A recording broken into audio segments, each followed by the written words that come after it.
Neste episódio do Fundcast, recebemos André Perini e Mariana Grandesi, engenheiros da ArcelorMittal Projects, braço da ArcelorMittal, focado em fundações e contenções, e com atuação não somente na venda, mas no suporte a projetos.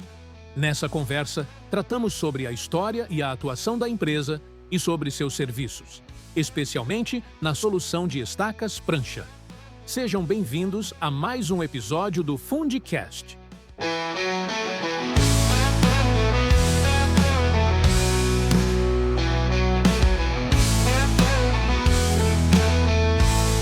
Então, sejam bem-vindos a mais um episódio do Fundcast. Na segunda temporada, estamos recebendo profissionais que atuam na execução de soluções geotécnicas, permitindo aprofundamento sobre procedimentos executivos, equipamentos, normas técnicas, enfim, trazendo discussões valiosas sobre o tema. Hoje temos o enorme prazer de receber no nosso estúdio dois grandes profissionais da ArcelorMittal Projects, empresa que há 15 anos oferece soluções inovadoras de alta qualidade em fundações e contenções para desafios geotécnicos em toda a América Central e do Sul. Conosco estão André Perini, engenheiro mecânico com MBA em gerenciamento de projetos, e Mariana Grandesi, engenheira civil e especialista em estruturas metálicas. Vamos conversar sobre suas trajetórias profissionais, projetos marcantes e, claro, explorar o tema estacas pranchas metálicas. Sejam bem-vindos ao Fundcast. Inicialmente, gostaria que vocês nos contassem, primeiro, obrigado, por aceitar o nosso convite, participar aqui da gravação desse episódio, e gostaríamos que vocês, inicialmente, contassem como decidiram iniciar ou seguir a carreira na engenharia, se foi uma escolha natural, se foi uma forma inesperada, enfim. Obrigado. Nós que agradecemos a presença aqui, o convite, e a gente fica muito orgulhoso de poder falar aqui com vocês, mais uma vez, agora nessa sala que ficou maravilhosa aqui, essa sala de reunião que virou podcast.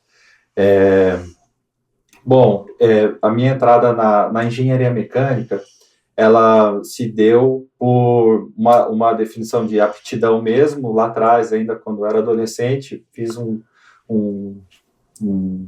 uma escolha junto com a minha família, e a ideia era a gente trabalhar com uma empresa de estruturas metálicas. Então, aí se definiu para eu fazer engenharia mecânica, meu irmão fazer engenharia civil.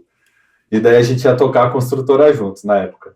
Então vocês tinham um negócio, então? Meu pai tinha uma construtora na época, mas atuava mais para soluções em telecomunicações.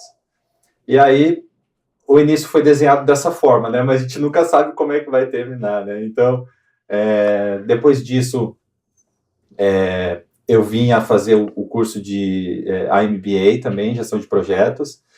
Foi bem na época da pandemia, então era um período que eu tinha acabado de entrar também na ArcelorMittal, e me surgiu essa necessidade, essa vontade de entender um pouco mais essa questão de projetos, enfim, No início da carreira, eu trabalhei com meu pai, minha primeira função era abrir valeta, Ele me colocou um mês, assim, para trabalhar como servente, sabe? Na construtora, e daí ele falou assim, olha, filho, você quer fazer o que da tua vida, Então, presta atenção no que é um trabalho pesado, E daí, pensa no que você vai querer estudar e o que você vai querer ser quando você crescer, Daí depois a gente foi desenvolvendo outras funções lá dentro. Eu entrei para dentro da fábrica, na parte que a gente fazia estruturas metálicas, aprendi a soldar, cortar, mais essa parte de montagem também, e fui meio que galgando, assim, a cada ano que passava, em alguma área da empresa dele, Até que mudaram os negócios de telecomunicação no Brasil, e daí cada um resolveu seguir seu caminho. Nesse momento, eu comecei a conhecer a parte comercial, Sempre trabalhei com vendas, depois de sair da construtora, então eu atuava com venda de estruturas metálicas para telhado, comercial, em Curitiba mesmo. Depois eu entrei para uma área de comercial de venda de mármores e granitos, Não tinha muito a ver, mas foi uma oportunidade boa, uma empresa grande. E depois dessa, eu conheci a ArcelorMittal, foi engraçado, me acharam pelo LinkedIn. Foi um processo seletivo de 6 meses até me chamarem. Enfim, aquela ansiedade, Mas daí eu comecei a conhecer um pouco de fato de fundação e engenharia civil mais aplicada para esse lado, né? Já foi dentro da ArcelorMittal, então? Dentro da ArcelorMittal.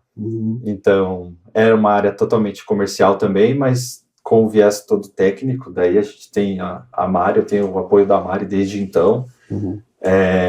E eu tenho me desenvolvido muito bem também, não só na área comercial, mas descobrindo aos poucos também essa parte técnica e essa parte de engenharia civil voltado para fundação, né? Essa parte geotécnica. Legal. Aí eu tô aqui nesse momento, né? Eu posso compartilhar também com a Mari, que vai se apresentar também. E você, Mari? Como Bom, surgiu a engenharia, né? Vamos lá, é um prazer estar aqui, obrigada pelo convite. Minha história com a engenharia começou lá em final de 2014. A princípio eu tinha pensado assim, como em seguir carreira na área de tecnologia, computação, mas eu tinha muita aptidão com números, enfim. E aí no fim, não sei porquê, eu acabei prestando vestibular para engenharia civil e passei. Então, foi quando eu comecei minha história assim, na engenharia, mais por uma aptidão com números, com cálculos, enfim. E aí, dentro da faculdade, realmente eu descobri que era o que eu gostava. Ainda na faculdade, eu entrei na ArcelorMittal como estagiária. Então, eu comecei lá 12 anos atrás como estagiária na Arcelor, já na Projects.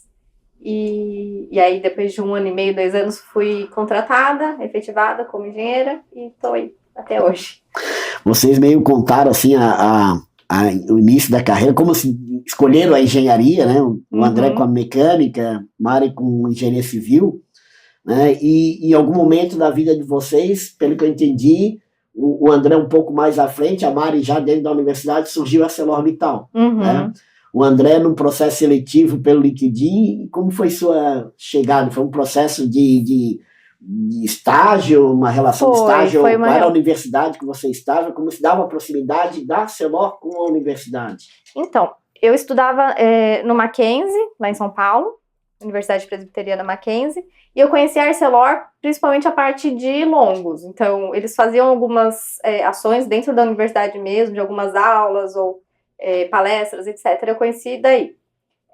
Porém, aí me apareceu essa vaga lá na época que eu estava procurando estágio, da ArcelorMittal, e eu fui interessada principalmente nessa parte de longos.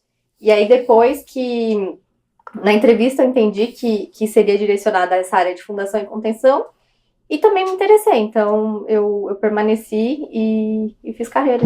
O que seriam longos? Longos seria a parte de vergalhão, aço para concreto armado. A parte de armadura. Isso. De estrutura de estrutura de concreto. Tá, beleza. Conte-nos um pouco, né, sobre a ArcelorMittal Projects. O que é a empresa? O que ela diferencia da ArcelorMittal? Qual é para que onde ela atua? Como que ela atua no mercado aqui no Brasil? Eu vi que vocês são a base da América Central e do Sul. Né? Então, conte-nos um pouco sobre a ArcelorMittal Projects.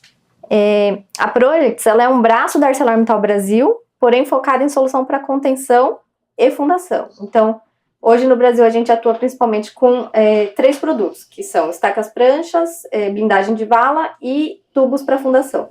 Então, a gente tem esses 3 produtos chaves e a gente presta um suporte para além da venda. Então, a gente tenta estar sempre muito próximo de projetista, de cliente, construtora, até para orientar, né? São produtos muito específicos, têm uma utilização bem diferenciada, então a nossa intenção além de vender o produto, realmente dar esse suporte técnico para todos os envolvidos, né, no projeto.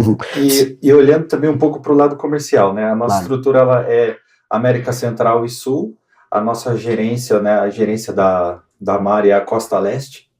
E comercial a gente tem vendedores no Norte, Nordeste, Rio de Janeiro, Belo Horizonte, São Paulo, e aqui no Sul eu que sou responsável. Elas são estruturas que são bem específicas, então a aplicação dela não é em toda obra que ela vai ser aplicada. Então a gente faz um mapeamento comercial dessas obras e onde encontrar essas obras. Então, só tem o André na região Sul, mas não poderia ter mais gente, mas não precisa, entendeu? A gente consegue, é claro que tem muita demanda, mas a gente consegue chegar nos clientes no momento certo, né? Então, a gente vai procurando as obras de saneamento aqui na região de Santa Catarina, no litoral, essas obras temporárias têm muita utilização, e as blindagens, a gente trabalha com locação delas, as estacas pranchas, a gente tem a locação e a venda, e os tubos 10 somente venda. Né? Uhum. Como que é a rotina no escritório de vocês, né? Como se desenvolve esse relacionamento com clientes? Vocês fizeram uma introdução sobre isso, mas no sentido, você teve acesso a uma obra, né, um conhecimento sobre uma determinada obra, vocês fazem uma aproximação com o projetista, dão apoio, suporte técnico, por exemplo, na definição de perfis, ou na disponibilidade de perfis para aquela obra? Como que se dá essa rotina do trabalho de vocês? Se dá apoio técnico à obra em si? É uma rotina meio sem rotina, né, André? Geralmente, o primeiro approach, assim, é através da equipe comercial, que faz essa prospecção, né, de projetos em andamento com possível utilização das estacas pranchas. E aí eles começam uma primeira conversa com o cliente, com o projetista, com a construtora, com todos os envolvidos nessa cadeia aí do projeto. E aí, a partir do momento que tem algum assunto um pouco mais aprofundado a ser tratado, esse assunto é trazido para mim, né, e para minha equipe, que é do departamento técnico, e aí a gente desenvolve soluções otimizadas e personalizadas para cada obra. Uhum.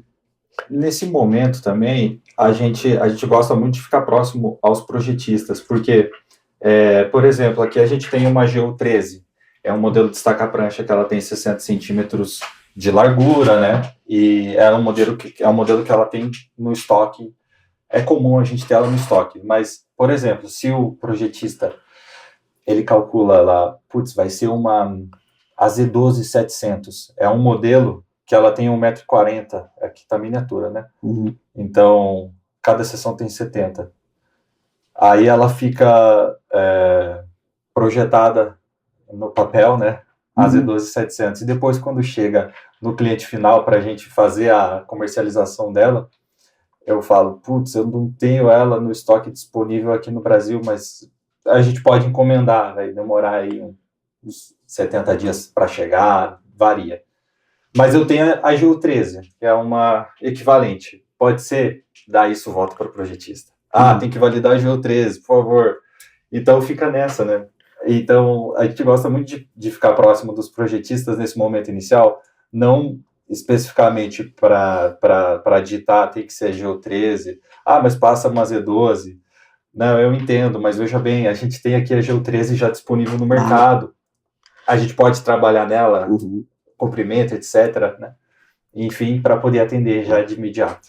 Esses ajustes de projetos são interessantes. Essa aproximação do projetista com o fornecedor, né, ela é importante para melhor atendimento ao cliente. Exatamente. Né? Porque o ajuste do projeto para adequar uma solução disponível, né, ou a pronta entrega, isso facilita a obra, facilita uma série de aspectos. Acho que é importante. Em termos de custo, né, e de prazo, principalmente. A gente mantém um estoque, um volume bom no Brasil, em média aí de 4 a 5 mil toneladas no chão, disponível para venda e locação. E esse volume a gente sempre mantém disponível. Então está começando a baixar volume, mas já está embarcando mais agora em abril, lá em Luxemburgo, mais estaca para vir. Então pode ficar tranquilo que não vai faltar material. A gente vai conversar sobre a questão da logística, enfim, acho que vai ser uma coisa interessante também. Sobre o tema estaca-prancha, eu acho que vamos imaginar, né, trazer os conceitos iniciais, né? O que ou o que são as estacas-prancha metálicas? Vamos lá. E quais os modelos e famílias, né, disponíveis, fabricadas pela ArcelorMittal? Estacas pranchas, essa daqui é uma estaca prancha. Então, essa daqui em tamanho real, né? Ela só tá cortada aqui numa altura de 15, 20 centímetros. Mas são estacas que são conectadas entre si para formar uma parede contínua de contenção. Elas formam essa parede contínua, que forma uma cortina de contenção que trabalha a flexão. Hoje, a gente tem disponível a família U, seria a família dessa GU13. A gente tem as estacas do tipo Z, seriam essas dessa miniatura em laranja. Essa daqui também é uma U. E a gente tem os tubos metálicos e os perfis HZ, que aí a gente não tem nenhuma demonstração aqui, mas os tubos são perfis circulares e os HZ são perfis tipo I, só que bem mais robustos. E aí a gente só tem sob encomenda por importação. Porém, eles são muito bem substituídos pelos perfis tubulares, que é o que a gente tem hoje, praticamente a pronta entrega. A gente tem a fábrica em Serra, e consegue atender com maior facilidade do que os perfis... Serra Espírito Santo. Serra Espírito Santo. Uhum. Hoje, a produção da estaca prancha, ela chega para vocês já no formato, quando vem para disponibilização, ela vem uma chapa laminada, ela já é feita a dobra, como que é montada essas famílias dentro do sistema de produção? As estacas, elas são produzidas pelo processo de laminação a quente, ou seja, existe laminado um tarugo, e esse tarugo quente, ele ainda passa por um sistema de rolos que transformam o formato dele nesse produto final aqui. Isso que diferencia principalmente essa região do conector. Então, se ele não fosse laminado a quente, fosse dobrado, a gente não teria essa geometria aqui com encaixe praticamente perfeito entre uma peça e outra. Ficaria um sistema um pouco mais largo, né? Então, elas chegam, assim, nesse formato já final para a gente e para o cliente. Uhum. E deixa eu complementar também. As estacas pranchas laminadas a quente, nossas, elas têm essa vantagem que é o conector tipo Larsen. Então, ele garante essa geometria perfeita, diferente das laminadas a frio, que elas são como o senhor disse, né? Elas são dobradas depois, né? Então, vem uma chapa e eles vão dobrando, né? Aí, essa conexão na laminada a frio, você teria que, pensa numa folha de papel, né? Você vai dobrar ela 1, 2 vezes, né? Então, aqui vai perder tensão, aqui vai perder tensão também, né? E você precisa de uma chapa muito mais espessa para você conseguir garantir essa tensão nas regiões aqui de dobra. Aí que está a nossa vantagem. A gente tem um material mais leve, mais eficiente, com um aço com grau superior também. Elas são laminadas no S355GP, que é similar a um grau 50, ou S430GP. São normas europeias, mas que são equivalentes a graus 50 e 70. 60. Graus 60, aqui no Brasil. E, por fim, né, elas conectadas, nas obras temporárias, né, você cravando elas, tem câmera aqui, ó, conectando elas, você consegue até 95% de estanqueidade numa obra temporária, que é muito bom aqui para um solo extremamente com nível da água alto, né? Então, se um cliente precisa de estanqueidade para cavar um bloco ou tá com uma vizinhança muito próxima, ele tem que aplicar a estaca prancha, tem que aplicar ela conectada para conseguir esse local seguro de trabalho para o funcionário. Existem conexões diferentes entre famílias de estaca prancha ou não? Não, elas se conectam todas entre elas, né? Então, o conector tipo Larsen, ele é feito em todos os modelos de estaca, né? Todos eles se conectam. Independente da família, tu vai ter sempre uma conexão entre as estacas prancha, uma forma de conexão. E aí, por exemplo, se você tem uma necessidade de fazer um canto de 90 graus, por exemplo, existem conectores especiais, que são os conectores de canto, que é basicamente um pedacinho assim do conector que é soldado aqui nas costas dessa estaca. E aí você consegue fazer uma conexão de 90 graus. A gente consegue adaptar qualquer tipo de projeto para as estacas pranchas. O departamento técnico, ele atua no pré-dimensionamento de estaca prancha, a gente chama de design, no plano de cravação também, ou seja, a gente já pode montar um DWG, aonde colocar o conector de canto de C9. Aí a gente não precisa deixar tudo na mão do projetista, já entrega assim 50% do trabalho mastigado, e aí tu só confere para ver se está ok para poder liberar para a obra. Isso inclui até assim um pouco da nossa experiência também no suporte técnico à obra. Então, com base nessa experiência que a gente tem em suporte técnico à obra, a gente tende a ver alguns detalhes de forma diferenciada, por exemplo, na hora de montar um plano de escavação. Então, a gente sabe o que vai dar certo, o que não vai dar certo na hora de fazer ali os encaixes. Perfeito. Na questão do encaixe em ambiente com água, né? Vamos pensar assim, em obra marítima ou fluvial, há alguma especificação a mais sobre a conexão para se fazer uma escavação com água no entorno? Se você tem, por exemplo, uma silicone, escavação... o uso de algum outro produto além da conexão da estaca-prancha ou não? Se é um ambiente que você precisa de 100% de estanqueidade, por exemplo, você vai fazer uma contenção num subsolo que vai ser um estacionamento subterrâneo. Você não quer que tenha nenhum tipo de vazamento de água pelos conectores. Pode ter algum vazamento, embora seja muito estanque, pode ocorrer um vazamento de água. Então, aí, nesse caso, a gente aplica a solda dos conectores. Então, faça um cordão de solda aqui nessa região dos conectores, que é bem pequeno, não é um cordão de solda estrutural, então é um processo simples de fazer em obra. E outras opções, quando você não tem condição de acessar essa região, por exemplo, para fazer um cordão de solda, vamos supor, você tem uma parede cut-off numa barragem. E aí você não consegue escavar para fazer essa vedação com a solda. Então você pode aplicar alguns tipos de selantes. Tem selante betuminoso, tem alguns outros selantes um pouco mais ambientalmente corretos, que podem ser aplicados a quente aqui nesse conector, para garantir 100%. Antes da cravação. Sim. Interessante. A gente vai falar sobre sistema de cravação, né? Eu vou deixar esse questionamento para frente, sobre mais o cuidado no que se refere à verticalidade, controle de prumo para o encaixe perfeito dos conectores. Eu acho que é um fator que a gente precisa dar importante, né? Já vai voltar a esse tema. A gente está ainda na questão da Arcelor, né? ArcelorMittal, enfim, descrever como é o processo produtivo da estaca-prancha pela ArcelorMittal e como se dá a logística da Arcelor na fabricação e distribuição das estacas-pranchas metálicas, em especial, lógico, aqui para o Brasil. Elas são produzidas na nossa planta da Europa, né? Nós temos hoje 2 plantas em Luxemburgo, produzem os modelos AZI. E na planta da Polônia a gente produz o modelo U, que daí entram o modelo GU, PU e AU.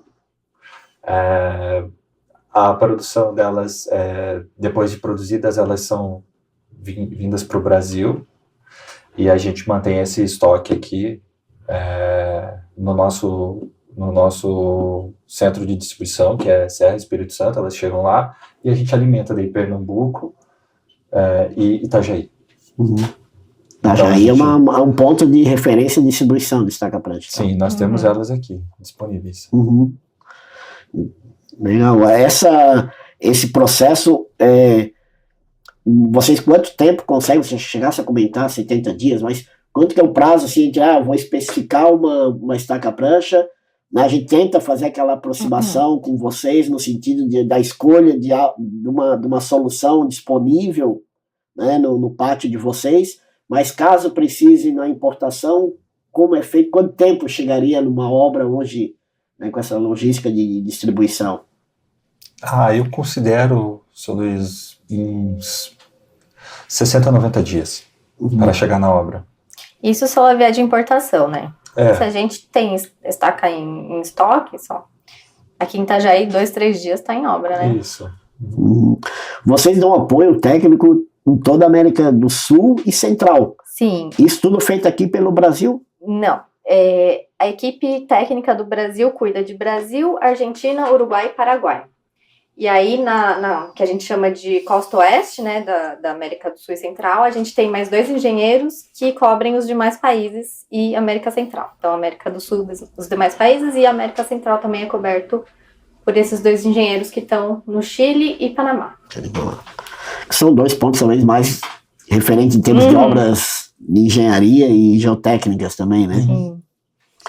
Como ocorre o controle de qualidade das estacas-prancha, em especial resistência estrutural, durabilidade em ambientes agressivos?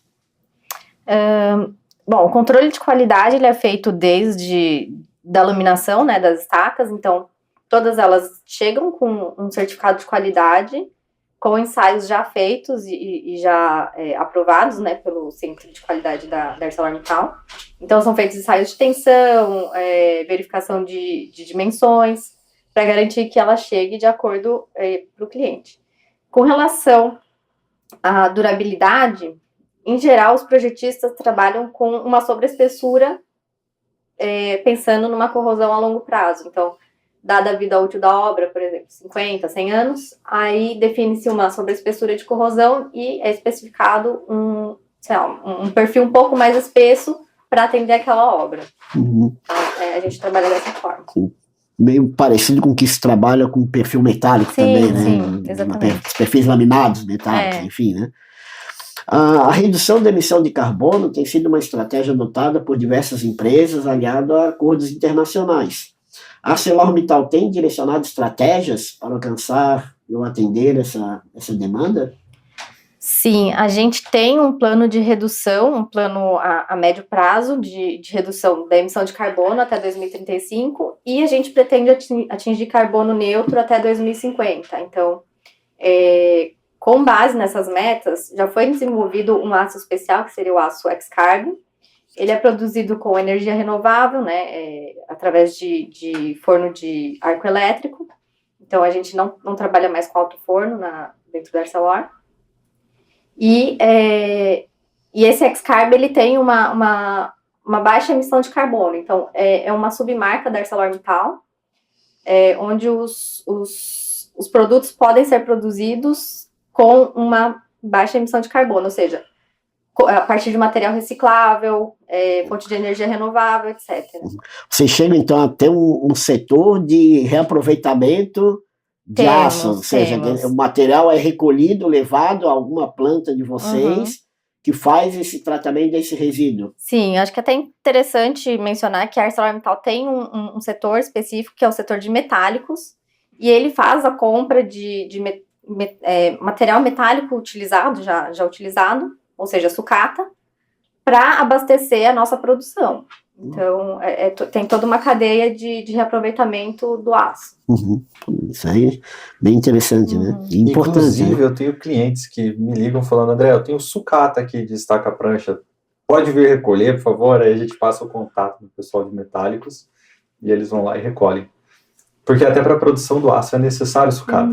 Então, isso volta para a gente depois. Fantástico. Né? Entrando em aplicações, que tipos de obras geotécnicas as estacas-pranchas apresentam melhor desempenho, são mais indicadas, enfim? A gente tem se mostrado bem competitivo contra subsolos com a parede de diafragma. A gente tem se mostrado bem competitivo, levando em consideração o tempo de execução. Algumas empresas, inclusive aqui da região, já utilizaram, né? Então, sempre a gente fala, pô, mas o concreto é bem mais barato que o aço, né? Mas a gente crava bem mais rápido uma parede. Exatamente. Ou seja, obras de subsolo, obras portuárias, obras de saneamento, obras em que você precisa de uma reutilização das estacas-pranchas. Então, aí entraria, por exemplo, saneamento para assentamento de vala. Então, você consegue trabalhar ali com 100, 200 metros lineares e ir reaproveitando nas outras frentes, né? O que mais? Subsolo, a gente falou. Mineração. Mineração, a gente tem uma entrada bem boa, principalmente nos últimos anos. Proteções costeiras. Então, é uma solução muito versátil. E ela consegue ser adaptada à geometria né? Estavam mostrando ali as conexões, permitindo mudança de direção, enfim, né? E além disso, dá para fazer curva, né? Esse conector aqui, ele admite um jogo de até 5 graus. Então, você consegue fazer uma contenção num formato curvo, se for preciso, com esse jogo do conector. Legal. As vantagens e limitações da estaca-prancha comparado com outros tipos de contenção, vamos focar na parte de contenção, né? Talvez a vantagem, vocês comentaram sobre a rapidez, né, da obra, um prazo de de execução é bastante rápido, porque são peças prontas que são cravadas no terreno, mas tem alguma limitação no uso da estaca-prancha? Como... Em termos de limitação, eu não enxergo assim, um fator muito limitante, exceto quando você tem rocha. Então, se você encontrar rocha no seu subsolo, pode ser que você tenha uma condição de cravabilidade difícil e precise, por exemplo, fazer uma pinagem das estacas-pranchas. Então, aí, dependendo da obra, realmente não viabiliza fazer essa pinagem e a utilização das estacas. Mas, no geral, é uma solução muito competitiva quando você tem um subsolo de solo, argila, areia. É uma solução muito limpa, muito rápida. Então, acho que a grande vantagem é rapidez e a limpeza ali do canteiro de obra, né? Você não tem uma mobilização muito grande. Nem de profissionais também. São basicamente um operador na máquina e mais 2 ajudantes ali para direcionar elas. A feição da parede com estaca-prancha para o subsolo, como que ela fica, essa feição, dentro de pavimentos de garagem, em geral, são esses os usos dos subsolos em edificações? Então, essa parte estética geralmente opta por deixar esse formato das estacas, né? Esse vai e vem, né? Aparente. O que geralmente é feito é uma pintura estética.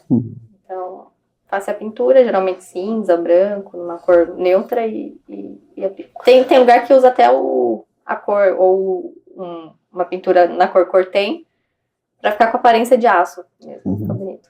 E o mais legal delas também, entrando até um pouquinho mais à frente na cravação, é que eles conseguem cravar bem próximo à vizinhança, assim, tem obras que foi cravada a 7 centímetros da parede do vizinho.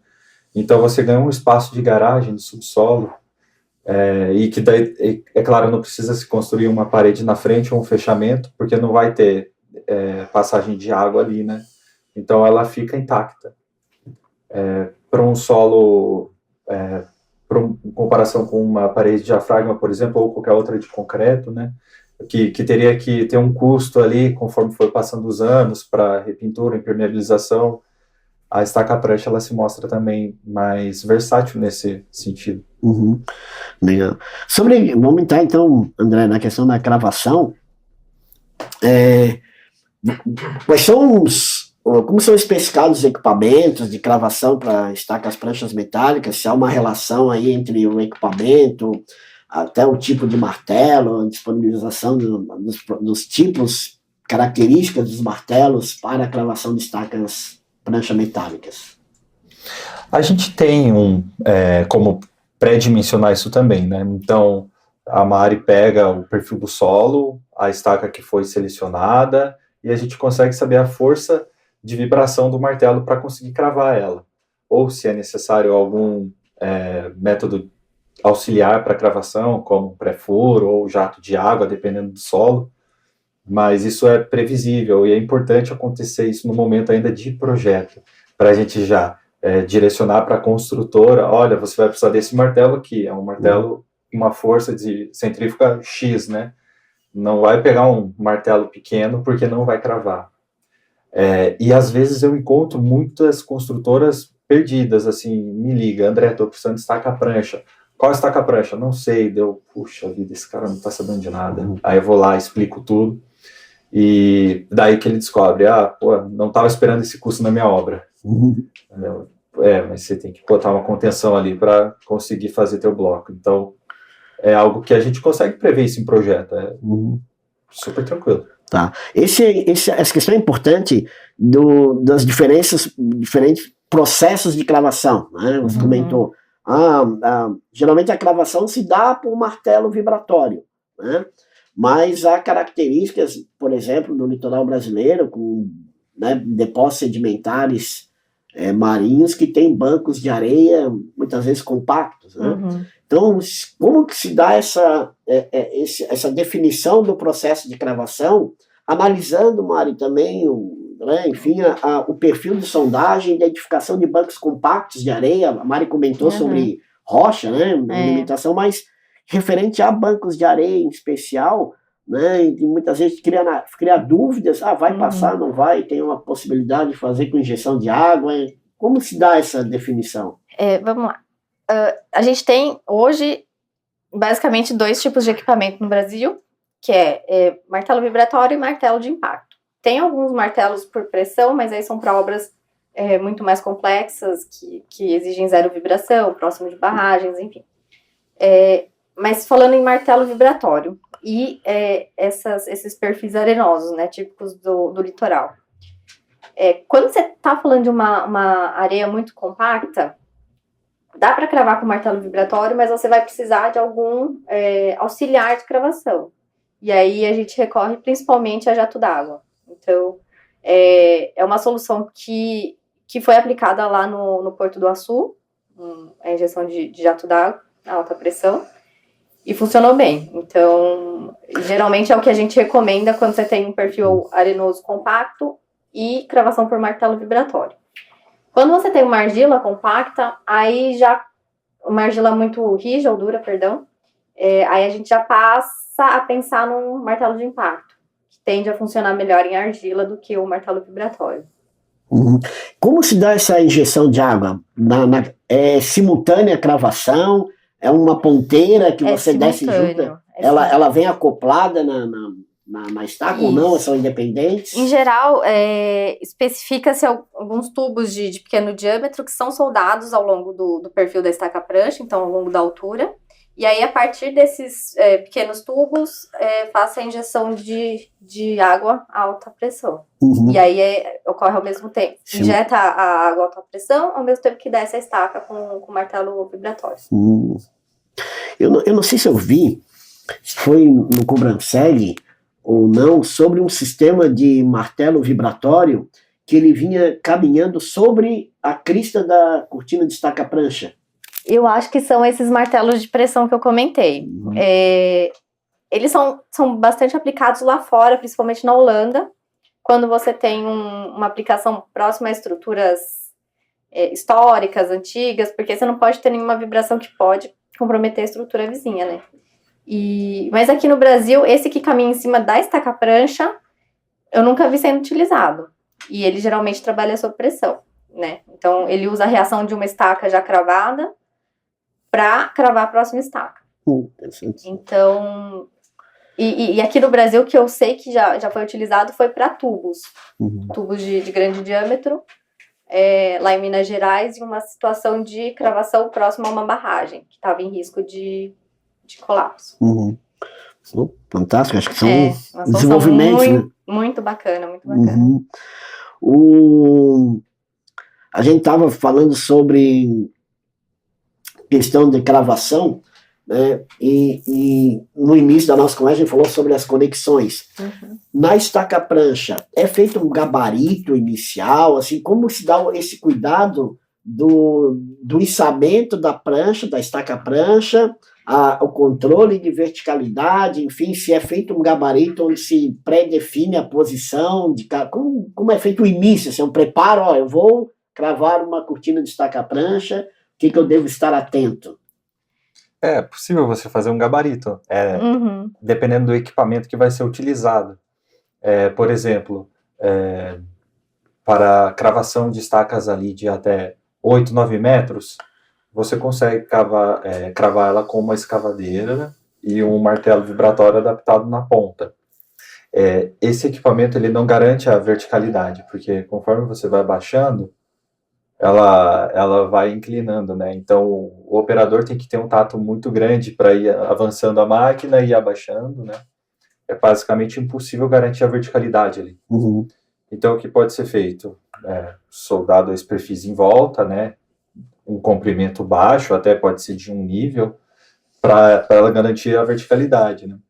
Se você for cravar uma estaca prancha muito grande, ali acima de 10 metros até 20 metros, já tem equipamentos maiores que chama, por exemplo, ABI. Ela vem com uma torre e você consegue cravar ela na vertical sem necessidade de nenhum gabarito, porque ela já tem um nivelamento interno da máquina, você aperta um botão e ela nivela, independente do posicionamento da máquina no terreno, ela vai estar conectada aqui em cima no 0 e lá embaixo no menos 20. essa verticalidade é garantida nesse tipo de equipamento.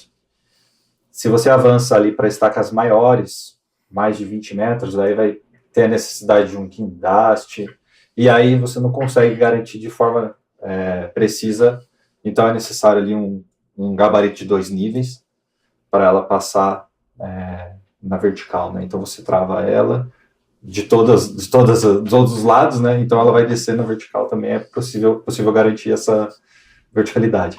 Essa verticalidade também você consegue controlar na própria, como está se dando o encaixe nas conexões também, né? Sim. Se estiver saindo, fugindo, ela trava. Quando o operador é experiente, ele consegue sentir, por exemplo, às vezes acontece em solos muito compactos ou argila muito, muito dura, de o operador sentir que tá descendo com dificuldade, de repente desce mais fácil. Então ele percebe que teve algum desencaixe do conector e ele consegue sacar a estaca e recravar sem que você descubra isso lá na escavação, entendeu? Então é um sistema sensível, digamos assim. Então o operador, ele geralmente com experiência, ele consegue sentir quando tem algum problema ou não nessa cravação. É possível monitorar também cada estaca cravada, o tempo que ela levou para ser cravada, ou a força que foi utilizada para cravar cada estaca. Isso tudo também é tomado nota pelo operador, e cada estaca ela tem o tempo que ela demorou para descer e a força que foi utilizada. Então é possível você fazer uma média no terreno e saber qual que pode ser que tenha acontecido alguma coisa diferente. Vocês estavam comentando sobre a questão dos martelos vibratórios e o apoio técnico na escolha, uma relação, né, em função das dimensões, do tipo de dimensões da estaca prancha, a escolha correta do martelo, né?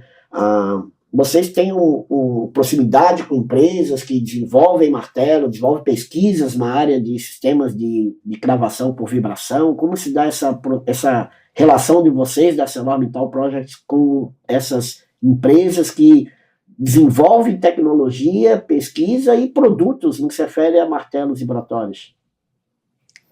A gente tem uma proximidade relativamente boa com os cravadores, acho que o André pode até comentar melhor, porque são eles também que nos auxiliam nessa definição de equipamento. Então, o que a gente tem disponível hoje no Brasil ou não. É importante que a gente tenha esse contato com eles para a gente conseguir também direcionar orientar da melhor forma os nossos clientes, né? Sim, é uma boa pergunta, porque a gente mantém esse contato com o cliente não só pré-venda e durante a venda, a gente mantém o apoio técnico durante a execução e pós também. Nós temos consultas de clientes que já cravou faz alguns anos e querem tirar alguma dúvida. A gente se faz presente também, visita, auxilia em todo o processo pré e pós-venda. E quanto à cravação, nós temos especialistas no nosso, dentro da ArcelorMittal, tem os cravadores de confiança, que a gente fala de confiança porque a gente entende que a solução está sendo aplicada de forma correta, de forma que foi projetada. Então, não é algo aventureiro, né? Então, eu estou começando agora, o que eu faço? Não é alguém que já trabalha há muito tempo com isso, tem experiência e pode nos auxiliar dessa forma. Vai conseguir ou não vai conseguir, não adianta. Tem se puderem contar, né, enfim, obras que chamaram a atenção, que foi uma obra assim desafiadora, né? Olha, quer seja pela dimensão, pela dificuldade, pelos desafios impostos, né? Pode ser de subsolo, pode ser em outras, né, aplicações, que chamou a atenção, uma ou mais obras, enfim. Sim, a gente tem aqui na região, a J. Rússia, ela foi pioneira em colocar estaca prancha em subsolo, né? Tem 2 empreendimentos deles cravados já, né? Já dá até para ir lá e olhar se quiser, que é o Harmony aqui em Balneário e tem o Sunny Coast em Itapema. Eles usaram estacas pranchas de 8 a 9 metros aqui em Balneário para um subsolo, e eles usaram um método de escavação por estroncas. Então eles travaram ela em cima e daí começaram a fazer a escavação e concretaram a laje e subiram. Agora, o Sunny foi bem desafiador, porque eles fizeram a construção top-down, né? Então, eles resolveram fazer a laje de supressão, foi cravado estacas de 15 metros, fizeram a primeira laje, aí foram escavando, fizeram a segunda laje, foram escavando, já terminaram a terceira, eles pediram estacas pintadas, foi bem desafiador, para eles, né, por serem pioneiros, seriam as primeiras obras, né, e já tem mais obra vindo deles também, vai ter um subsolo ali no shopping, no Garden, em Itapema. Legal. Já vai começar as cravações, a gente vai começar agora na semana que vem, terceira semana de abril, por aí. Legal. Em termos de tendências tecnológicas, inovações, o que vocês enxergam para o futuro das estacas pranchas metálicas, principalmente questões também sustentáveis, redução de impacto ambiental, tecnologia que propicia a aplicação em obras ou condições geotécnicas mais específicas, né? Bom, vamos lá. Eu acho que a tendência em termos de aço é essa questão da sustentabilidade, né? Ter uma produção cada vez mais limpa, com menos emissões. Então, isso a Arcelor já tem se preocupado, né? Já faz alguns anos. A ArcelorMittal tem também um departamento de pesquisa e desenvolvimento que traz realmente esse viés de inovação, de melhoria do produto. Uma dessas melhorias, né, que estão sendo estudadas hoje é a Smart Sheet Pile, que é um sistema de monitoramento em tempo real da estrutura. Então, hoje tem aplicado lá na Europa, mas eu acho que é uma tendência da gente ter isso em obras a nível mundial, porque é importante, ela faz o monitoramento de deslocamento, tensão, corrosão em tempo real. Então, tem diversos pontos, né, ao longo da profundidade da estaca que são monitorados com equipamentos específicos. A gente tem desenvolvido, junto com parceiros, monitoramento tanto de estacas, a gente está querendo trazer isso para contenções também, usando fibra ótica. Né? E aí talvez uma possibilidade na estaca prancha de acoplar essa fibra ótica como um elemento de instrumentação e monitoramento. Interessante. Né? A gente está vendo aí os primeiros ensaios agora, os primeiros resultados, mas acreditamos que tem também uma possibilidade de aplicação também em sistemas de contenção. Importante, com certeza. né? Eu acho que vem bem a calhar nesse tema das Smart Sheet Piles, porque a intenção realmente é essa, ter um olhar ali mais cuidadoso do que está acontecendo na sua contenção, em termos de deslocamento, recalque, tensão. Acho que é bem interessante. O que poderia ser feito para a colaboração entre empresas e profissionais do setor? Talvez a ArcelorMittal Project já seja um belo exemplo, né? Eu acho que assim, a gente tende cada vez mais a trabalhar de forma colaborativa. Então, tanto a Arcelor levando o conhecimento da indústria para os profissionais de engenharia, quanto ao contrário também. A gente chamando pessoas de referência para aumentar aqui o nosso conhecimento, né? Seja através de palestras, workshops. Eu acho que essa colaboração tem tido bastante sucesso na Arcelor. Tanto que você veio para a Arcelor por conta de uma proximidade da empresa junto com a Universidade da Mackenzie lá né? Como podemos atrair mais estudantes para a área de engenharia geotécnica? Para a área de engenharia geotécnica, eu acho que através de divulgação. Eu acho que esse podcast, por exemplo, é uma forma maravilhosa de divulgação da área. Então, eu acho que se tiver um alcance, eu acho que uma divulgação, principalmente em nível de universidades, eu acho que tende a ter uma aproximação dessa galera jovem. Nós temos dificuldade de falar, né, muitas vezes, de conversarmos sobre aquilo que fazemos. Então, talvez... Eu acho que é muito importante. E a gente também mantém essa proximidade com a academia. Ano passado, a gente fez inúmeras palestras, tanto eu, por exemplo, no Paraná, Santa Catarina, Rio Grande do Sul, e trazer eles convidar para eventos, Cobranseg, Geosul, são boas maneiras também de aproximar essa turma da geotecnia. Bom, gente, eu não sei se faltou alguma coisa que a gente, né, poderia conversar, algum tema. Acho que a gente conversou bastante. Tem algum né? item aí que vocês, olha, eu gostaria de falar ainda sobre, a gente tá, né, como é um sistema gravado, a gente fica livre para, né, escolhermos, não, gostaria de falar mais um pouco sobre determinado assunto, ou não abordamos. Não, acho que a gente foi bem no ponto, assim. O low core, a gente não falou, mas tem aplicação? Tem aplicação, mas Já na área veio pro portuária, não. Então, A gente não tem muito. a gente tem o low core, que é baixa corrosão. Como funciona? O low core, ele é uma liga especial. Então, a gente tem uma produção de um aço especial para diminuir a corrosão. E sem ambientes agressivos tem importância Extrema. por conta até da imposição de normas internacionais de exigir uma espessura de sacrifício. Exato. Talvez você entrar com um produto com desenvolvimento tecnológico possa aplicar a sua amplitude máxima da seção.